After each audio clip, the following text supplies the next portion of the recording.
Welcome back to the show, ladies and gentlemen. It's I Quit My Band. How's everyone doing tonight? Good. Great. I'm kind of pepped up now. I'm 2 Liquid Death Fruity Pebbles in. I love the Fruity Pebbles. That's not one of my favorites, It's my favorite it's all flavor. they have. Yeah, I'm gonna say this is perhaps my least favorite. Oh, of damn. them. It's a little bit too Well, fruity. Pebbles. I'll tell you what though, they are officially licensed Fruity Pebbles. So Yeah. that noxious taste I'm getting in my mouth Yeah. is at least Kellogg's approved. But you I mean, still just- drink it, too. Oh yeah, I'm drinking whatever he puts in front He of me, needs brother. your fluid. I Just need a that little, fluid. little milk would help, you know. Can we cut this with some half Can and we half? get some half and a little creamer in there would be good. Thanks everyone for watching the show. Subscribe down below if you haven't yet. Comment as well. Follow us on TikTok and Instagram for podcast clips and comedy skits. Get the shirt in the description. Did something happen? Are we good? Okay. No, I'm good. I was just grunting because Okay. I'm I elderly. thought I heard like, oh no. I did. Get the shirt in the description. Support the show, and then subscribe on Patreon. $5 a month I for took bonus damage. content. We are doing bonus content every week now, so go check it out. Sorta. It's a lot of fun. We've been pretty good about it. Yeah. Don't you slander the Patreon. We've been pretty good about it. Tonight we're gonna do another album review. It's a band called The Last Dinner Party. We did not cover them when their debut dropped. Was that last year? No, 2 years ago. I think it was 2 That was years. last year. Was it That's- last year? That's impressive. I think we covered a song, maybe. Yeah, we covered a song or two, and maybe retroactively. I'm not sure. Yeah. It was 2024. The album was called Prelude to Ecstasy. Yep. It was the first time I had ever heard of this band, and it seemed like they just kind of popped up out like completely out of nowhere. Totally agree. That was like my main yeah. talking point. Yeah, it was just like you're just walking along one day, and then just the last dinner party. It's like Jack and the Beanstalk. Yeah. Just fully formed. fully formed. Yeah. Yeah. And I think they did get like industry plant Totally. accusations I could for see- that reason. I could see that. I Yeah. was assuming that it was a band. Sorry. Oh, well, just also too by like how polished of musicians they are. Yeah. It's not Yeah. like they sound like a punk rock band who's been cutting their teeth. They sound like a bunch of like Julliard students. They do. Yeah. I was assuming based on like how they just appeared that there was someone in the band that was like used to be in like fucking Slater Kinney or something, or like not that, but like Yeah, another like in a famous female band. famous female fronted band. But that doesn't appear to be the case. Yeah, No. but somebody's dad might have a purple Wikipedia Yeah. link. You know, Yeah. who knows? True. No, I haven't looked into it literally at all. I haven't either. Yeah, I haven't done much research on this band. All I know is I know they're a UK band. Yes. And it's an all female band. And all I know is that Prelude to Ecstasy was fucking awesome. Yeah. It was a really good record. I don't know if you guys listened to the whole thing, I did. but it was one of like my favorite like just surprises of last year. Songs like Sinner and It had like a baroque quality to yes, it. very baroque. The title track, Prelude to Ecstasy, is great.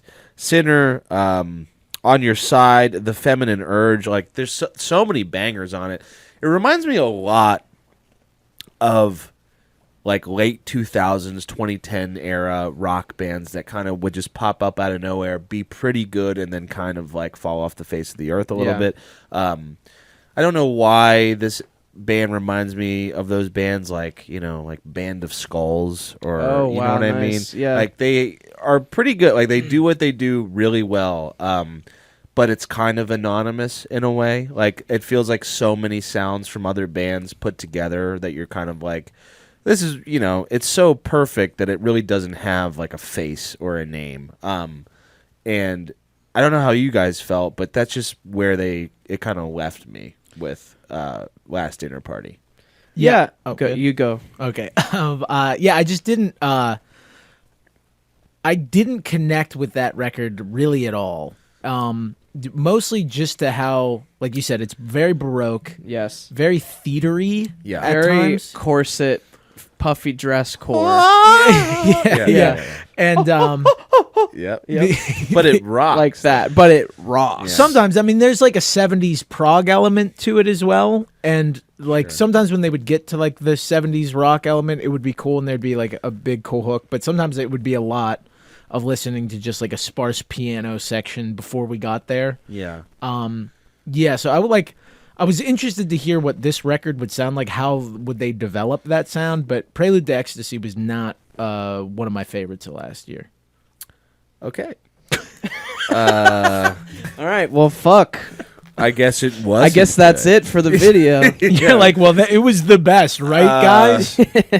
That's the show. That's And yeah. No, I was just really struck by like this band's seemingly meteoric rise to fame fast. Yeah. You know what I mean? Because like they put out their debut last year, and prior to that, on like there's nothing before 2023 on their like fucking Spotify. Yeah. And they're playing Stage AE next year, which is like a giant venue in Pittsburgh. So it's like there's some cred there, and maybe I should have researched like who the fuck these people are, but the music backs it up a little bit, so it's not like it's just some sort of misguided like what the fuck. No, like bullshit. they're clearly talented. Very like talented. in a way that most rock musicians are not. Yeah. Not at all. I mean, and Like the vocal control that like multiple members of Yeah. this band have Yeah. is insane. and the Totally agree.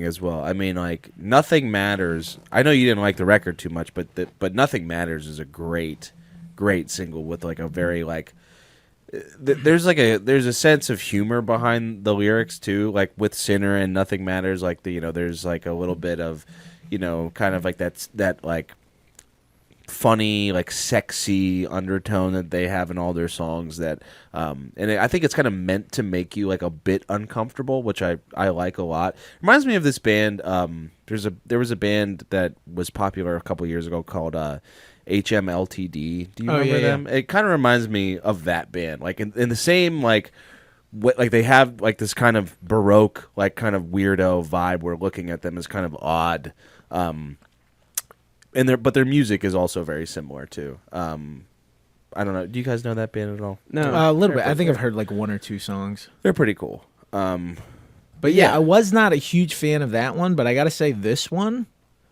I love this record. from the Pyre. I is what forgot it's called. that we're supposed to be talking about the new Yeah, I know. I was like, when are we gonna get to Yeah. the new one? HMLTD. Yeah, let me talk about Let me Band talk of about Skull. another Evan's band. like, let's Real force the narrative forgot that while there we're was here. a whole record to talk about. Yeah, no, I liked it too. I was like pleasantly surprised because I was just kind of expecting, not that Prelude to Ecstasy was like bad, but I was kind of expecting them to just like so soon after they put out their debut to just continue, but they like made a lot of different moves, Yeah, I thought like there was like a streamlining to the songwriting process that I felt like I responded to more on this than the last one. It felt like almost whenever they would go into like the baroque theatery elements that I may have bristled at on the first record, it was always like in here either like an intro or like a transition, and then it would lead to like this monster hook that is just so catchy. Yeah. I mean, I don't know. I thought it was. You didn't like the first record, but I felt like this was very similar to the first record for me. Like I felt like the hooks are there again. I felt like the baroque elements are also there again. I thought the performances like still delivered. I don't know. This felt like just a continuation for me. There was I don't know. Like the songwriting still feels very sharp and strong. There's like more guitar based shit going on. Yeah, I could see that. which Like definitely the first track, Agnes D. I'm not sure how to say I that. believe it's Yeah. Latin for Lamb of God. Okay. No. But Yes. it is funny to think of like a conservative Christian getting mad because Yeah. they think it's Agnes DEI. Yeah. Like, yeah, when That's you not see what it- Agnes in the cockpit, you Yeah. know it's a DEI. You know that's Can't be You doing gotta- that. You gotta wonder if you're gonna get there safe or not. Yeah. It's ridiculous. It is ridiculous. But yeah, that guitar line on that track is so cool. That like little like western like like Yeah. the plucking. It just sounds so like raw. Yeah. Yeah, on the first record, I just remember like longer stretches of piano and vocal, like Yeah, to get like maybe. pretty much Showgirly type shit. Yeah. a little more Cabaret and you shit. still get a little like Liza Minnelli on top of the piano Yeah. crawling at you, but there's like some great rock stuff Yeah. on here. Like I really like Agnes Day. Count the Ways. Count the Yeah. ways. Is- Second best is my favorite. Second best. best I mean, is so that good. chorus is so good when the snare comes in. Second best. Yeah. And it like it almost like it has like a Power of Bowser level like jingle rock Yeah. quality Yeah. to it. Power of but Yeah. but they kind of make it work just like their commitment level. Yeah. Because like some of it is just like some 70s ass Yeah. like rock and roll, but their commitment and how good their voices are. Yeah. Like, and they find melodies and hooks that I'm like, all right, this is somewhat Power of Bowser, but I'm in. What is Power of Bowser? What They're is like it? it's like I don't Bowser know. is Like like Bowser Hyundai in Pittsburgh. Okay, I Pennsylvania. thought that's what you were talking about, but Bowser I wasn't they had- sure. yeah, I remember they had like a jingle. It was like the Power of Bowser. I'm pretty sure that that's the dude. It's not, but it should be the dude from the Clarks. Oh, Scott yeah. Blaze. Scott Scott Blaze, Blaze. dude, cashing them Bowser checks, dude. Yeah, call me Mario the way I'm beating Bowser. Yeah. There's a penny on the floor and it's Bowser. Yeah, that's my contribution. And I kind of feel like this. What I couldn't shake from the last, I did like the last one, but what I couldn't shake from the last one that I could with this one was it just feels like the band in their presentation and their sound is very Renaissance fair core for me. yeah. You know, and that's not necessarily my vibe, and they still have that, but for some reason this time it's more rockin'. Yeah, there was a little bit on this record. I know what you mean because You it's know? like the Renaissance Fair core was something that I felt So specific. like 100% with the new Black Country New Road. Oh, yeah. record. Totally. That's even And more Renaissance that was fair like core. that's what made me. It reminded me a little bit of that record. Yeah. While listening to this. Yeah, there's some But- more whimsy in these than Yeah, Yeah. this is But- Tinkerbell shit. Yeah. But Yeah. but the Black Country New Road record, like that's what Renaissance Fair chord. Like there's like Yes. lutes and like Yes. some old timey things that like really feel like you're frolicking in a Harpsichord. garden. Yeah. Yeah. This it definitely is like a little bit more, has way more of an edge to it than that. It does, I mean, in like an indie rock tinge. the only song "Woman Is a Tree" is the only one that I don't Yeah. think ever really leaves like Canterbury Tales Yeah. land. Yeah. Like I feel like a peasant making Yeah. a jug or something. yeah, Yeah. Skyrim shit. But for the most part, making my jug. I have like a fucking hunchback. You have like that stupid haircut. That was good. doing some pottery. Do you have any cotter, sir? You guys are both so good at that. That's Yeah. crazy. What do we think we do on the weekend? That's Evan, the town moron. I should just making come a with a joke. straight like Friar Tuck haircut. Just like shave the top. Yeah. How you doing, Miss Day? Well, I don't even know. I'm that sorry. was good. Yeah, no, keep that was going. good. Yeah, I just felt like on this record, because I went back and re-listened to the last one too, and it just feels like all of the elements are working together in a way on this one that maybe was just a hair missing on the last one. Like all the build-up transitions into like choruses or like these transitional moments that'll lead, like there's a couple bridges on this to get back to the big third chorus that are like I would have Yeah. never imagined. Like you Yeah. have to be Yeah. such a good musician to think of like, okay, this weird sort of orchestral or operatic piece will go here, and then it'll go back into the big sick chorus. Yeah. Yeah. Whereas like maybe sometimes on the first record, I felt like they would go to those operatic sections and kind of stay there a little longer, and maybe not always lead back to the place that I really wanted to go. Like the second best is like crazy. The transition you go from like where you start Yeah. to like that chorus. Rifle also. another Rifle one. is Rifle has awesome. a huge guitar wall that just like Yeah. just slams you in the face in the middle of that Badass song. shit. Yeah, And, really cool. I mean, this is the killer speaking is So good. Fucking unbelievably sick. And that is another one where the chorus comes like out of nowhere because you're on that just like plucky bass line guitar thing. I believe the Scythe was like that as well. The Scythe has a nice little riff in it. I can't remember if I'm thinking of the right one, but I know Sail Away was more of a ballad. Sail Away, the last minute of Sail Away is like incredible though. Like the way like the vocals build up and there's like all these different layers going on. These people, these cats are like really seasoned, you know, and they've figured their shit out probably from playing in other bands and stuff. And the band seems to be, even though they've existed for like 3 years at this point, seems to be the culmination of them individually, like a bunch of their work as musicians and songwriters and composers and stuff, manifesting in this like super complicated and impressive, but yet digestible. It's not like highbrow shit.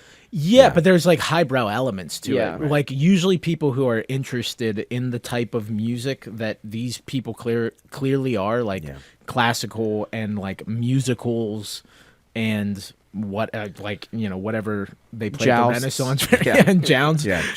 Soundtracks to fucking mace fights. That they also don't have an ear for like unbelievable pop hooks.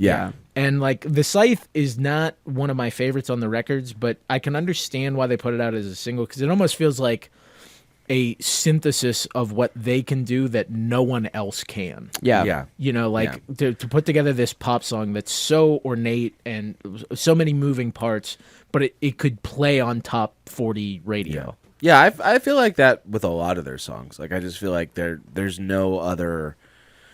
But there's not a ton of other performers and bands and artists that are going to be able to like craft, like have this level of musicianship and talent, and also be able to write the kind of like punch you in the face hooks as these guys do on this record.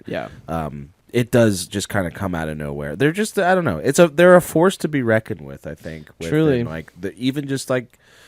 Not just alt rock, but just like the rock genre. You know, I could see this band like opening for someone like Queens of the Stone Age or something like that. Yeah. It feels like on the same level, you know. Totally. Especially with Queens like doing like this whole like catacomb tour thing. Yeah. Maybe that's what I'm thinking of, but feels in the same vein. Yeah, I agree. You want to do the CAs? Yeah, let's rip it.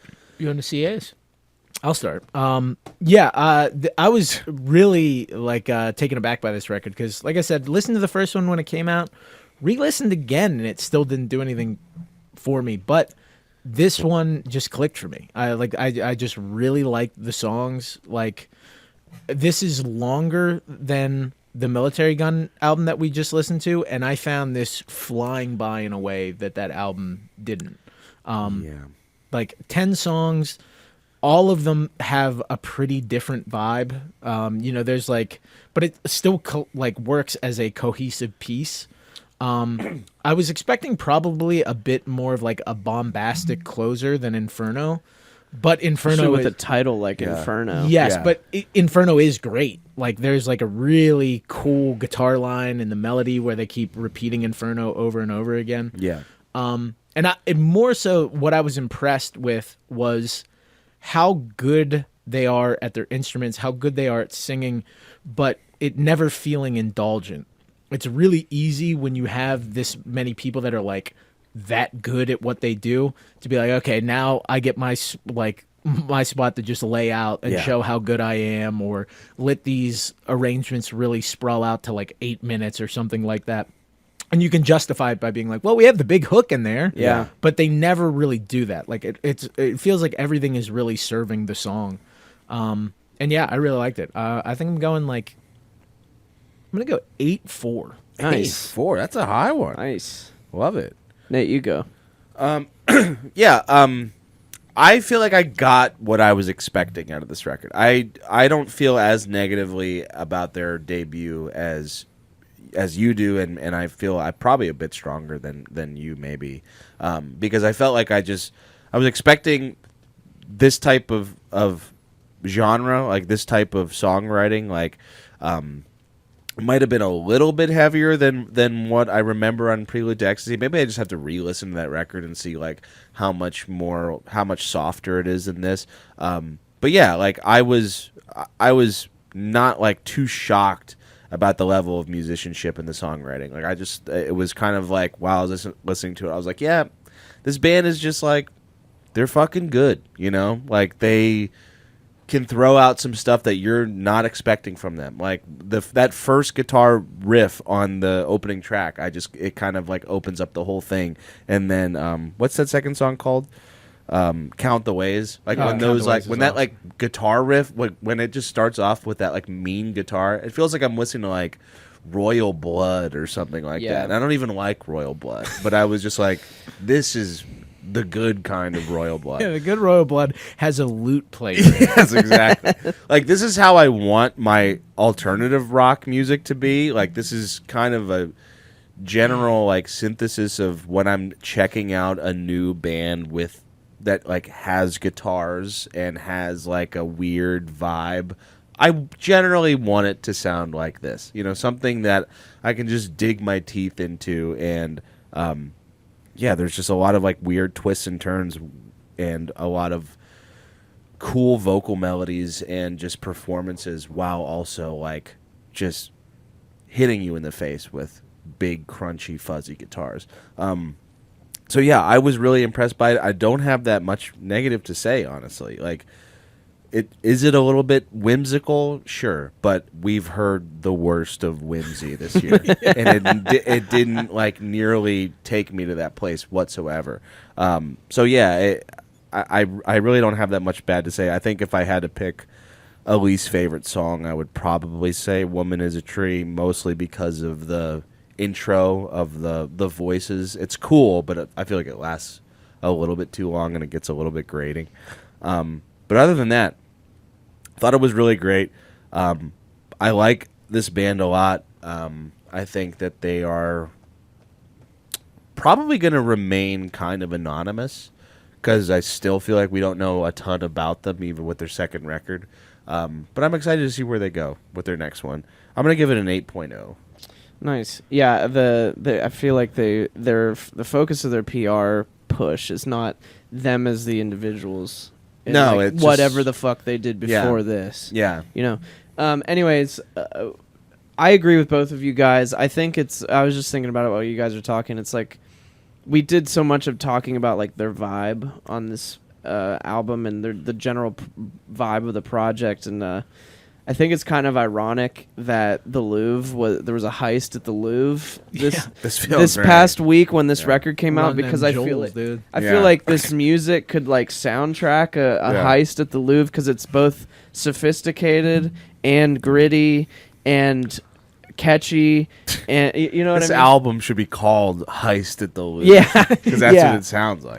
It does. It's like, to me, like when I think of like the Louvre, I think of like, highbrow fucking art shit, the Mona Lisa, whatever, which is like how they dress and the baroque type shit. But then, there's something really dastardly about it, like a heist, you know, at the same time. So hit you with that power of Bowser, dude. Yeah, then there's the Bon Voyage, the power of Bowser, the whole thing. But no, this band is really impressive, and like we kind of talked about it at the beginning just a little bit. Like, is there like an industry plant type vibe going on just because of their sudden burst onto the scene? Maybe, but like if they are, they're well deserving of it, because this is really good stuff.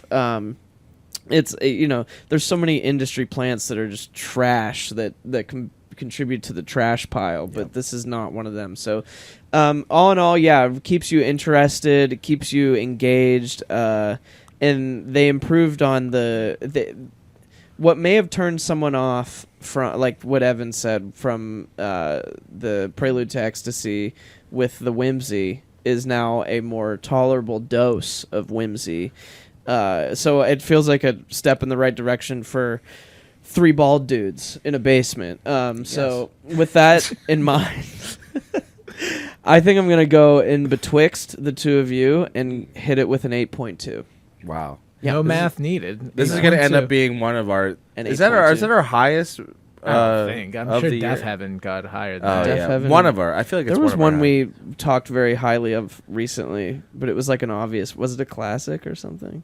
Maybe it was a classic. I can't remember. I can't remember. But it's an 8.2 out of 10. Which It's a is, heist at the Louvre. Hell yeah. It's a heist. Yeah. As soon as you said it, I was like, heist at the Louvre. Heist at the Louvre. Heist at the Louvre. Hell yeah. Louvre heist. And, hell and when yeah. you were talking about them being like an industry plant, it's like if you were the music industry and you had to invest in a band, Yeah. would you invest in a band where they're like masters of musical theory Yeah. and pop songwriting? It's Right. like, maybe. You might Yeah. be like that. They're our best bet. Yeah. You know what I mean? Here's 4 drunk guys in a van yeah. that That's play the same Yeah, 3 yeah. chords. Give them all our money. Yeah, I mean, if that's what an industry plant is, then I'm okay with industry plants. I think I'm generally okay with industry plants. I feel like that could be an episode. You know, we could talk Yeah. about industry plants and who we think could be them. But yeah, I generally don't care if there's some guy out there who's industry planting seeds of like good rock bands, then please keep doing Please. it. Hey, Johnny 'Cause- Rockleseed. Yeah, Johnny Keep planting them down. Put them seeds down, brother. Put the seeds down. Johnny keep watering 'em. Rockleseed. Johnny Rockleseed is doing us a favor. That's here nice. with the last dinner party. This is from the Pyre, the last dinner party. We're giving it an 8.2. Heist at the Louvre out of 10. Hell yeah.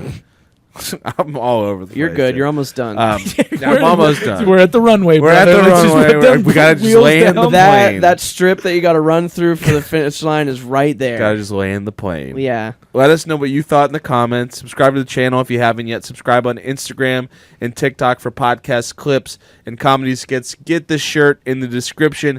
And subscribe to our Patreon page. $5 a month to become a quitter to get weekly bonus content. Let us know what you thought of the album in the comments. We'd love to hear your thoughts. It's I Quit My Band. We'll see you next time. Goodbye.